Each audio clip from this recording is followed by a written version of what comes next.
আসসালামু আলাইকুম, আমি ইঞ্জিনিয়ার জালালউদ্দিন সরাসরি জানা থেকে। তো আজকে আপনাদের মাঝে আরেকটা মেশিন নিয়ে আসলাম। এই মেশিনটা হচ্ছে ফগ লিফট। বাংলাদেশে কিন্তু প্রচুর ইন্ডাস্ট্রি এবং প্রচুর ইন্ডাস্ট্রির কারণে অনেক ধরনের মালামাল কিন্তু তারা হাতে অথবা মানুষজন নিয়ে থাকে। কিন্তু এই মেশিন হলে একে একটা সব কাজ করতে পারবে। দেখেন এই মেশিনটা হচ্ছে এখানে চার্জিং সিস্টেম, এটা চার্জিং সিস্টেম, দেন এটাতে চার্জ বলে চার্জ দিতে পারবে। এবং এখানে কিন্তু দেখেন অন অফ সুইচ দেখা হচ্ছে, অফ হয়ে গেছে, অন করে দিয়েছে। এখানে আরেকটা সিস্টেম আছে, দেখেন এটা যদি হাত দিয়ে ফিঙ্গারপ্রিন্ট মারেন তাহলে কিন্তু চলে যাবে। দেন যে কারো ফিঙ্গারপ্রিন্ট হতে পারে, দিয়ে গেছেন অটোমেটিক করতে। দেন কিন্তু মেশিন দিয়ে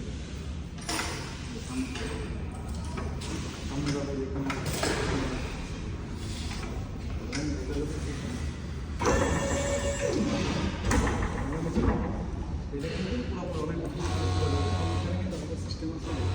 অনেকে আছে সারিয়ে কাজ করতে চান, সেরকম কাজ করতে পারবে।